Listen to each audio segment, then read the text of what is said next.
Translation and purport by His Divine Grace Srila A.C. Bhaktivedanta Swami Srila Prabhupada Srila Prabhupada Ki. Some of their relatives, however, began to follow Kamsa's principles and act in his service. After Kamsa, the son of Ugrasen, killed the 6 sons of Devaki, a plenary portion of Krishna entered her womb as her 7th child, arousing her pleasure and her lamentation. That plenary portion is celebrated by great sages as Ananta, who belongs to Krishna's 2nd quadruple expansion. So just to get some perspective on what's happening here. So Kamsa is a demon, and like anyone, demigods or demons, he's fearful of death. And he's been told that Devaki's 8th child will kill him. But then Narad Muni comes along and he stirs things up a little and makes Kamsa even more fearful of dying. So Kamsa decides that he wants to randomly kill members of the Yadu dynasty overall. So in previous verses we heard over the past few days that the Yadus, they flee to various different parts of the country, to different kingdoms, to try and protect themselves, because a moving target is easier than a sitting duck, if you like. So they all went to different places. But some of the relatives began, sometimes they say, if you can't beat them, then join them. So some of the relatives, some of the Yadus, they decided to join Kamsa and serve him and be under his kingdom, and in that way protect themselves. So that kind of helps us to understand where this verse is coming from. Purport. Some of the chief devotees, such as Akrura, stayed with Kamsa to satisfy him. This they did for various purposes. They all expected the Supreme Personality of Godhead to appear as the 8th child as soon as Devaki's other children were killed by Kamsa, and they were eagerly awaiting his appearance. By remaining in Kamsa's association, they would be able to see the Supreme Personality of Godhead take birth and display his childhood pastimes. And Akrura would later go to Vrindavan to bring Krishna and Balaram to Mathura. The word Paryupashate is significant because it indicates that some devotees wanted to stay near Kamsa in order to see all these pastimes of the Lord. The 6 children killed by Kamsa had formerly been sons of Marichi, but because of having been cursed by a Brahmana, they were obliged to take birth as grandsons of Hiranyakashipu. Kamsa had taken birth as Kalanemi, and now he was obliged to kill his own sons. This was a mystery.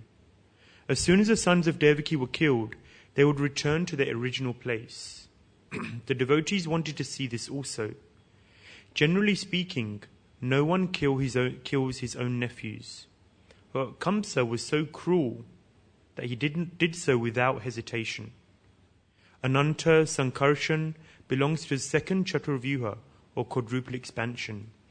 This is the opinion of experienced commentators. Om Jnanatimirandasya Jnananjana Shalakaya Chakshurun Militam Yena Tasmai Shri Gurave Namaha. Shri Chaitanya Manobishtam Sthapitam Yena Bhutale Swayam Rupa Kadamayam Tadati Swapadantikam Mandeham Shri Guru Shri Yuta Padakamalam Shri Gurun Vaishnavamscha Shri Rupam Sagrajatam Sahagana Raghunatham Vitam Tvam Sajivam Sadvaitam Savadutam Parijana Sahitam Krishna Chaitanya Devam Shri Radha Krishna Padan Sahagana Lalita Shri Vishakham Vitamscha. He Krishna Karuna Sindho Deenabandhu Jagatpate Gopesha Gopika Kanta Radha Kanta Namostute Tapta Kanchana Gaurangi Radhe Vrindavaneshwari Vrishabhanu Sute Devi Pranamami Hari Priye.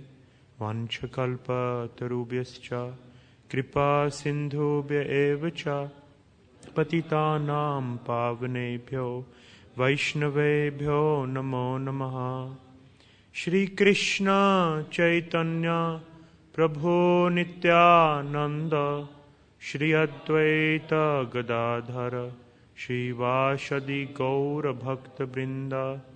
Hare Krishna Krishna Krishna Hare Hare Hare Rama Rama Rama Hare Hare.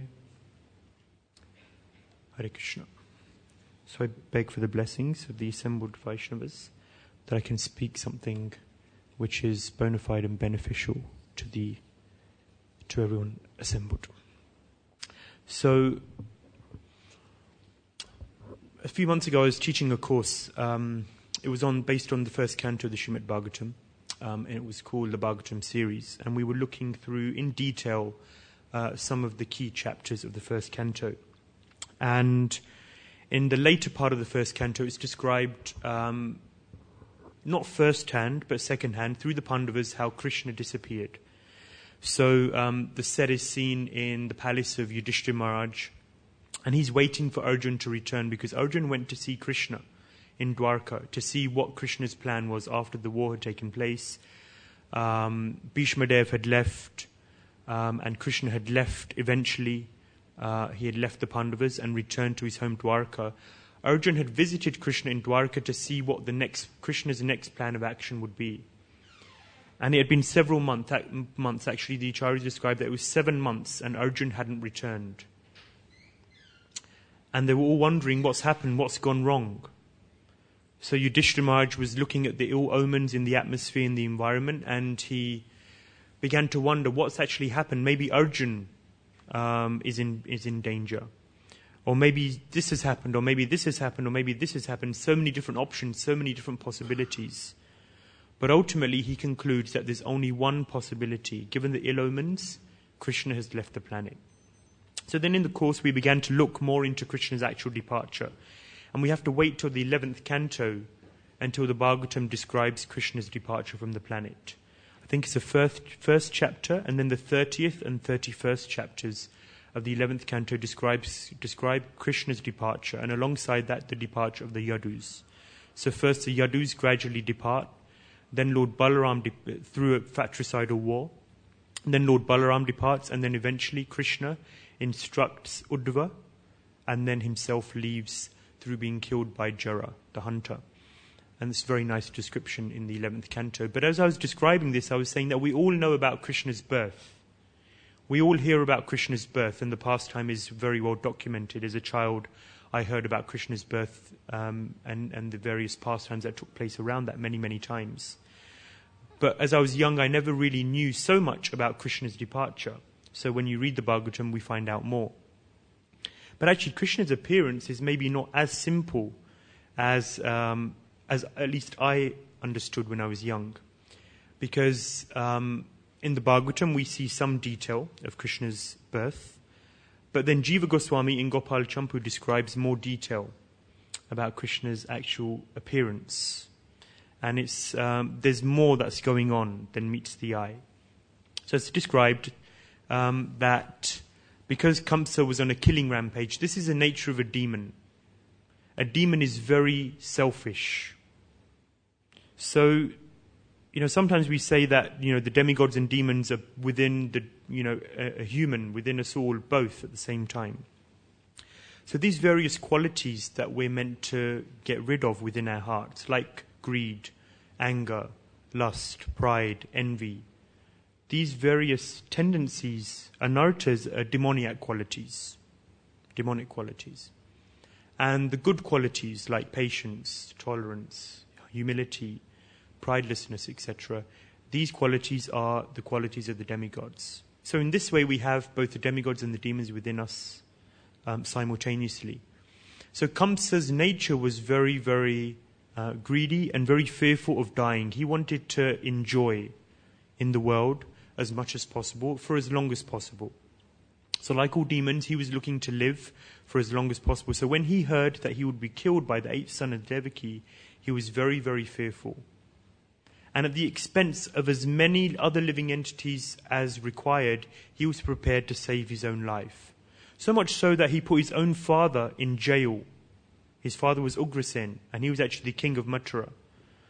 But he put his own father in jail so that he could enjoy the kingdom himself.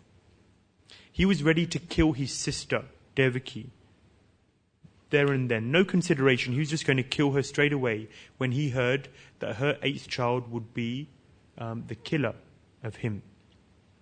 But Vasudeva somehow persuaded him to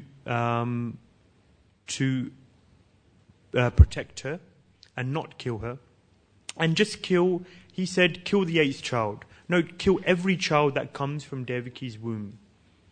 First, second, third, fourth, all the way to the eighth child. You can kill all of them, but just spare Devaki. So in the end, Kamsa agreed to this. But in fear, because demons, they're very unpredictable. In fear, Vasudeva sent his various wives to Nanda. Vasudeva and Nanda Maharaj were very good friends. So he sent many of his wives, apart from Devaki, to Nanda Maharaj. And one of those wives was Rohini. So what actually happened was that the sixth, and I'll come back to this first 6 children of Devaki, but the 7th child of Devaki, actually it's interesting what happens. At a very similar time, Rohini and Devaki both become pregnant. Rohini is sent to Vraj, to the home of Nanda Maharaj. So she's being taken care of there. And at a certain point, after 7 months of pregnancy, Devaki has a miscarriage. So the child is gone. So actually what happens, internally what's going on, is that Krishna instructs Yogamaya. Yogamaya is Krishna's pastime potency. So Krishna instructs Yogamaya to take the child of Devaki after 7 months of pregnancy and take it into the womb of Rohini. So this child of Devaki is actually Balaram. And he enters into the womb of Rohini. So Balaram remains in the womb of Rohini for a further 7 months. So in total, the pregnancy was of 14 months. And after 14 months, Balaram is born. So he's born just before the advent of Krishna, actually, just a few months before. And Balaram brought joy to everyone's lives. Everyone was so pleased and so amazed to see Balaram. He was as white as milk. And when Rohini was pregnant with Balaram, she was shining so bright because Anantashesh was in her womb. And it's described that actually after Balaram's birth, Balaram was very upset. He was very unhappy. And in that way, the environment also became very dull and depressed. But there was only one solution. And the solution was that when Balaram sat on the lap of Yashoda, then at that point Yashoda was pregnant with Krishna. When Balaram sat on the lap of Yashoda, he was close to Krishna. And in that way he became very happy. And the whole environment lit up and also became very happy. Because Balaram was just waiting for the advent of Krishna. So this is how Balaram came. He was transferred from the womb of Devaki to the womb of the Rohini. So when Kamsa came to see the 7th child of Devaki, he saw that there was a miscarriage. So there wasn't anything that he could do. Now in terms of the 8th child of Devaki, it's even more interesting. What's described is that Nanda Maharaj and Yashoda were very desirous to have a child, but they were finding it very difficult to have a child.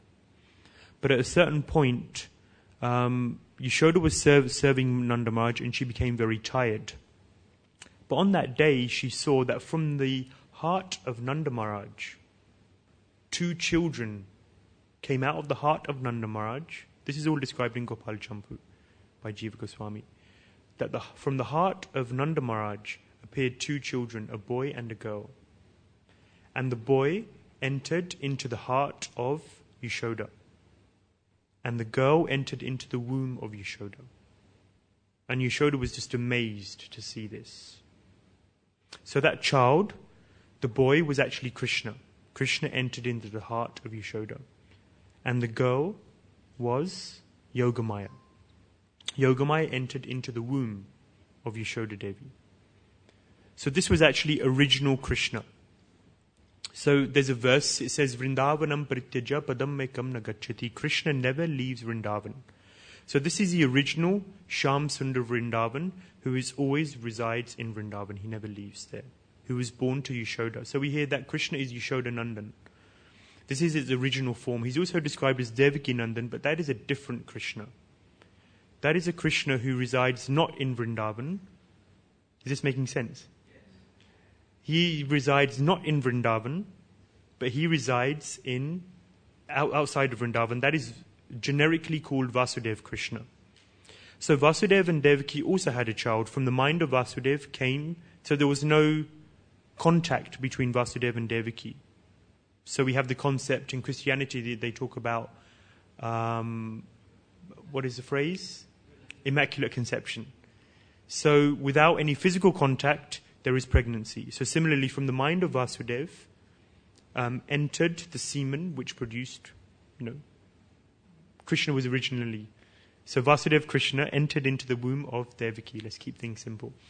And so Devaki, she was pregnant with Krishna. And eventually, when Krishna was born, after 9 months of pregnancy, of course we know the story of how the guards all fell asleep. But actually what happened was that there was a four-armed Krishna. Krishna book describes that there was a four-armed Krishna which appeared in front of Devaki and Vasudeva, and he instructed Vasudeva what to do. So they were bemused. Vasudeva and Devaki were bemused and perplexed to see a four-armed form come in front of them. So actually what happened was that at the same time, Yashoda was pregnant with Krishna. Well, Krishna appeared from Yashoda's heart. And Yogamaya also came from Yashoda's womb. And Krishna instructed Yogamaya to take him in a basket to the jail in Mathura where Vasudeva and Devaki were residing. So the original Krishna was taken in a basket by Yogamaya to the jail in Mathura. And Vasudeva Krishna, who had appeared from Devaki's womb, entered into the original two-armed Krishna. So when Vasudeva and Devaki asked for the original Krishna to appear before them, the two arms were retracted, and the original Shyamsundara Krishna was there. And then Vasudeva took Krishna to Nanda Maharaj. So is this making sense? The sequence of events. It takes a bit. You have to get your head around it a little. But this is what Gurujiva Goswami describes in Gopal Champu. So the original Krishna was born to Yashoda, and Vasudeva Krishna was born to Vasudeva and Devaki. And then Vasudeva took Krishna to Nanda Maharaj and swapped the children. So he swapped the children. Yogamaya, who then returned as a baby to Yashoda, was swapped. Vasudeva took Yogamaya back to the jail, and when Kamsa saw that there's a pregnancy that's taken place, Devaki has had her 8th child. He went, he took the child, and he was surprised to see that it was a girl, and he threw her to the wall, thinking, this is the end of my worries. But Yogamaya, she flew up out of his hands, and she informed him that actually no, Krishna, who will be your killer, has actually been born in Vrindavan, and he's going to grow up, and he will be the cause of your death. So Narad Muni then also soon after came and warned Kamsa that Krishna is there and he's going to kill you. So then Kamsa began his rampage, and he began to send demons to Vrindavan to try and kill Krishna. So this is all described in Gopal Champu. So it's very nice, it's very intricate, it's very detailed, and it's wonderful to see. Krishna's pastimes are so amazing. We see that there's layer upon layer upon layer of his pastimes, and the more we go deeper, the more we see there's so many wonderful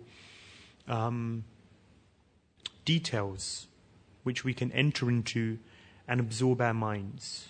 Krishna describes why he came to this world. He says, Paritranaya sadhunam vinashaya cha dushkritam dharma samstapnarthaya sambhavami yuge yuge. So he comes to annihilate the miscreants and to establish the principles of religion.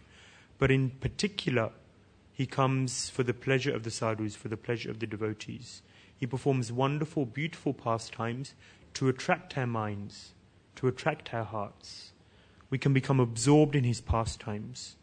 And in this way, we can have a very blissful experience, even in this world. But it's interesting to also see the story behind the 6 children who were born to Devaki and who were immediately killed by Kamsa. So Prabhupada describes briefly the story behind it. But the Harivamsa Puran gives more detail into these 6 children. The 6 children which were killed by Devaki 2 lifetimes before were actually the they were the sons of Marichi. So Marichi is one of the Prajapatis. He's a progenitor. And he's a son of Brahma. So these 6 children of Marichi, once they saw their grandfather, Lord Brahma. And Lord Brahma was chasing, this is a famous story, Lord Brahma was chasing after his daughter, Vak. He was attracted to his daughter. This pastime shows how strong lust is. So Brahma was attracted to his own daughter. And the 6 sons of Marichi laughed at their grandfather. And they wondered, what kind of a grandfather do we have? They were very embarrassed. And so they were cursed. They were cursed that they would enter into the family of demons. So in the next lifetime, these 6 sons of Marichi were born as the sons of Kalanemi. Kalanemi was actually one of the sons of Hiranyakashipu. So we know one very famous son of Hiranyakashipu, who is Prahlad Maharaj. But we hear, when we read the Bhagavatam, we hear of particular personalities. Hiranyakashipu had Kayadu as one wife, but he had many, many other wives. And he had many, many other children. So we hear in the Bhagavatam about some of the brothers of Prahlad Maharaj who were born to Kayadu. Shri Shri Radha Gokulananda ki, Shri Shri Sitaram Lakshman Hanuman ki, Shri Shri Gaurnitai ki, Srila Prabhupada ki jai. So these sons, another one of the sons of Hiranyakashipu was Kalanemi.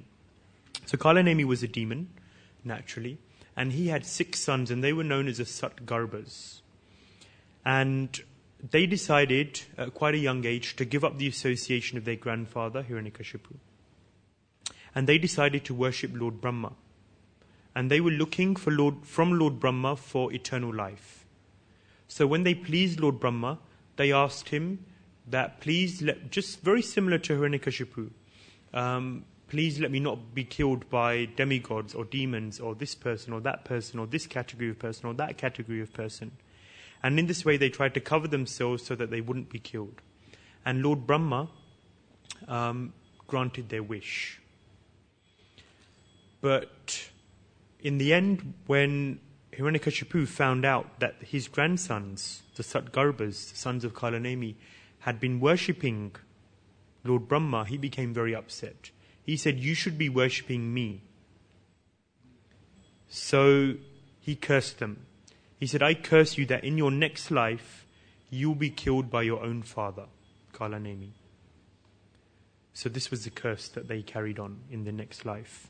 So the Satgarbhas, his 6 sons, who in the first life were sons of Marichi, in the second life were sons of Kalanemi, grandsons of Hiranyakashipu. In their third life, they were born as the sons of Vasudev and Devaki. So Kalanemi then became Kamsa. And so Kamsa, as each child was born, he took them and he killed them straight away. So all 6 children were killed by Kalanemi, who was Kamsa in this life. So this is the details behind this pastime, how these 6 sons... See, it's very interesting. sometimes people look at one particular life and they say, why was this person born in this situation? I was in Portsmouth during this Christmas marathon, and I stopped a guy, a young man, and he was carrying a box. He was rolling a box with him. And I stopped him, and it was just automatic. I was just stopping person after person after person, and at that particular point, no one was stopping, no one was interested. And I stopped this guy, and I didn't see his face, and then he turned around, and I looked at him, and he looked at me, and he's carrying a box of books, and I realized that I've stopped the wrong person. He happened to be Muslim. And the reason I say I stopped the wrong person, of course, we try to give books and preach to every living entity, but there's particular groups of people who I generally try to avoid because they tend to, we try to preach to those, or we try to give books to those who are open-minded, who are open-hearted, who actually want to know about Krishna, or at least have some interest, who are open. But generally, certain people who have some faith, especially born-again Christians and Muslims, they're very strong and fixed in their faith. So if I come across a person who's of that persuasion, I tend just to wish them a nice day and move them on, because then there's so many other living entities who are going by who actually need and want the books, who want the books. So I looked at him and he looked at me, and actually he said, "Brother, I'm a Muslim. Have you heard about Allah?" And so we began to talk, and I tried to pass him on gently, but he wasn't one of those who was going to move on. He was a preacher. So then we got into a discussion, and he began to talk to me about Islam and about Allah and the Prophet Muhammad, and about how we should surrender to Allah. And he asked me, "So what do you believe?" And I tried to keep it very brief. I said that we believe fundamentally that we're spirit souls and we're servants of Krishna. And he said, "What do you call God?" I said, "We call God Krishna. But there's many names of God: Allah, Jehovah, Jesus, Yahweh, and Krishna. Krishna is just another name of God, and it means all attractive. Surely God is all attractive. You believe God is all attractive, right?" And he said, "Yeah, I guess so. But that's not the main feature that they focus on. They focus on the fact that Allah's all-powerful.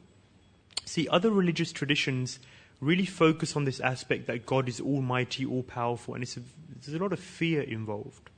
And fear is a negative feeling. So then we got into this aspect, and I was very conscious of the fact that I was getting into a conversation which was more than 2 minutes.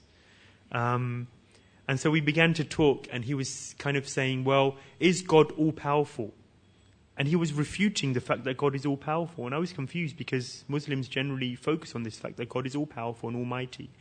So then once Prabhupada was asked a question in a class, they said, if God is all-powerful, can he build a rock or a stone which is so powerful that even he cannot lift it? So anyone else would be stumped by this question. So I asked this guy this question. And he said, "Why is this question relevant?" And I said, "Well, I'm just trying to establish whether God is all-powerful, because you're saying God isn't all-powerful." And I didn't really let him explore or explain to me why he's saying that. But I said, can God create a rock or a stone which is so powerful that even he cannot lift it?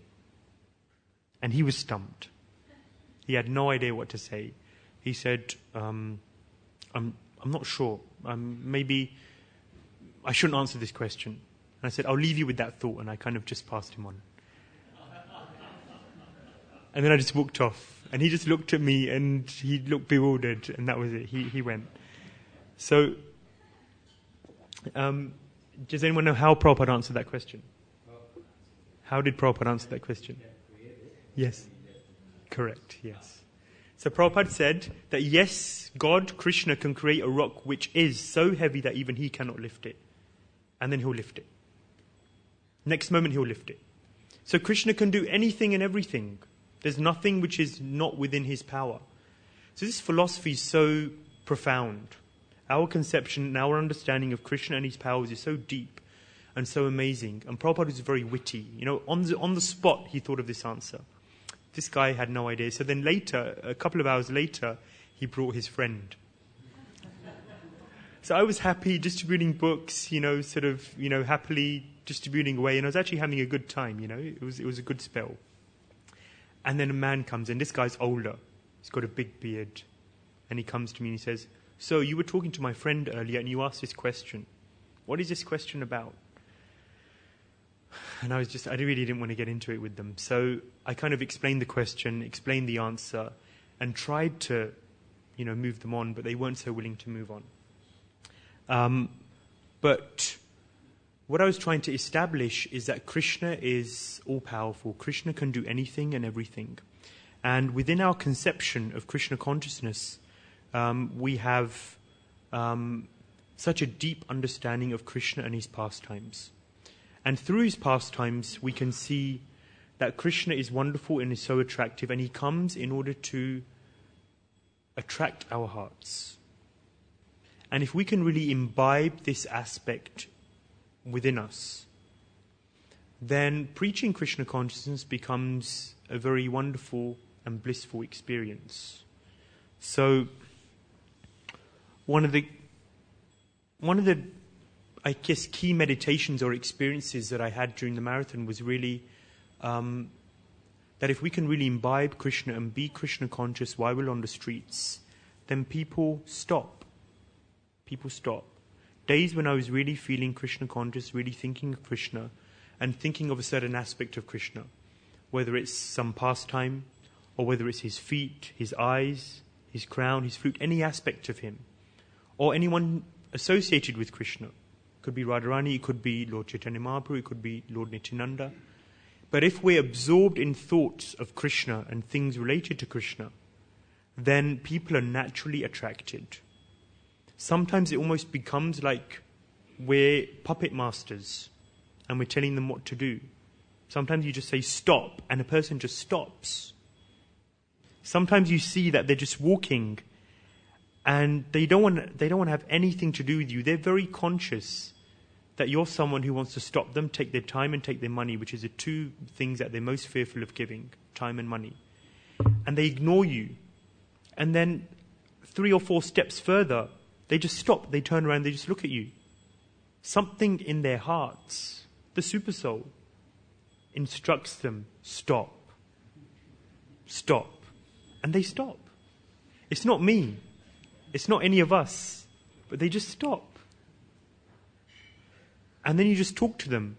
And whatever you say, they're nodding in agreement. And when you ask for Lakshmi, they're nodding in agreement. And when you ask for a 10, they're nodding in agreement. When you ask for a 20, they say fine. Sometimes. Not all the time, unfortunately. But it's magical. It's magical. It's Krishna magic. Because at the end of the day, this is not us that's doing anything. All we're doing is trying to attract Krishna's attention. And sometimes, even when you are in good consciousness, it doesn't work and everyone ignores you. But when you're in bad consciousness, then it's more likely that they won't stop. Krishna may still decide to use you as an instrument, but he's more likely to use you as an instrument when you're in good consciousness. But definitely when you're absorbed in thoughts of Krishna, people stop. They're attracted. I was talking to one devotee about devotees in the past distributing without words. And we were talking about how to come to that level, to that stage of consciousness where you can distribute books without using words. And he was describing that it takes a lot of preparation. You need to be around devotees who are absorbed and fixed in the same meditation, who are also absorbed in Krishna, who are also absorbed in the desire to give people the mercy, absorbed in the desire to give this person a book. And in that environment of just for a few devotees who are absorbed in the same desire, you can really gain a certain momentum and absorption. You need to understand that this person is spirit soul. This jiva who you're about to stop is a spirit soul. He's not Tanmay with glasses and a blue jacket, but he's a spirit soul, and you need to see that. You need to see that this person is a spirit soul and have that vision. And then you need to be really connected with the books. Understand that these books are not just paper and ink. These books are actually deities. These books aren't ordinary books. The books could actually get up and walk into people's homes themselves. They're non-different. They're non-different to Krishna. Bhagavatam is non-different to Krishna. So we have to have that faith that these books aren't ordinary books. It's non-different to Krishna. Just like the holy name is Abhinnatvam Nama Namino, it's non-different to Krishna. The books are also non-different to Krishna. They can get up and go into people's homes, go into people's hands, go into people's bags, just like that. If they wished, however they wish to engage us in distributing them. So we need to really connect with the books. And we really need to connect with the people and want to give them the mercy. Sometimes people are across, like where James is, so far away, and you just wave. And they're so busily absorbed in their activities, doing so many things on their mind, and they're heavily stressed out. But they're so far away, and they'll stop and they'll speak to you. Because actually what they're giving, what they're getting is what they're really looking for. I don't know if anyone's ever owned a dog. But you know, sometimes if a dog is always hungry, if you give it food, it'll eat it. But sometimes when you bring the dog food, it'll be running around looking for the food, and its plate is right there in front of it. And sometimes you just need to get the head of the dog and put it right into the plate and can stuff the dog's head into the plate of food. Sometimes that's what it's like with people on the streets. They're running and looking around for happiness. They're looking for some peace. They're looking for something deeper in their lives. And they're running around in the shops looking for it. But actually, you need to sometimes just get their head and put it in the book and say, this is what you're looking for. This is what you need. This is going to end your journey in this material world. This pointless, fruitless journey going from lifetime to lifetime, looking for happiness in the external world when it's actually here in the heart. So we need to be fixed. We need to be fixed in Krishna consciousness, and we need to be fixed in the faith that these books will actually change people's lives. Often we talk about follow-up. And follow-up is very, very important. We have to follow up on all of these people who are receiving books. But that doesn't mean that this activity of giving books to others is pointless. Follow-up is very important, but distributing these books is very, very powerful. Because these books are like ticking time bombs. They go into people's homes, they go into people's attics and garages. They even sometimes go into dustbins. I met a bin man who said, I've got all the books. And I said, how did you get them? Where did you get them from? And he said, you know what? I've never bought a book off you guys. I have a whole collection of books. I've probably got 20 books, but I found them all in the bins. And he's been reading them. He's been chanting through these books that he's found in the bins. So I'm not saying that we should that's not a book distribution strategy. We shouldn't go around placing books in bins. But these books are powerful, and they will get into someone's hands at some point, and they will change lives. Prabhupada was in Paris, and someone from the UN, a UN secretary who was an interpreter, he had read the books and became so inspired by the Krishna book that he translated it all into French. He wasn't a devotee. He translated it into French, and when Prabhupada saw that this person has translated his Krishna book into French, he was so inspired. He said, this is amazing. Tears came to his eyes. And he wasn't even interested in checking the translation. He said, just typeset it, print it, and inundate. Inundate. Inundate. Prabhupada wasn't so concerned. He said, just give these books to as many people as possible in as many languages as possible, and something amazing will happen. This is a transcendental movement. It doesn't require, of course, it requires intelligence and organization. Prabhupada said this to Giriraj Maharaj.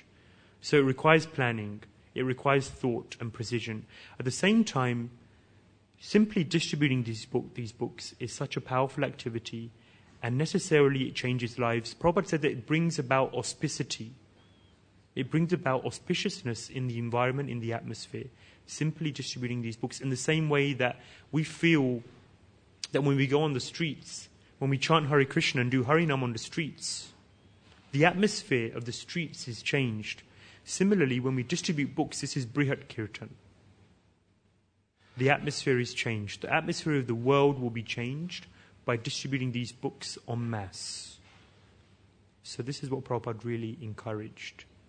Time flies. So it's 8:30, 8:33 according to my watch. I'm going to stop there. Are there any quick questions or comments before we close?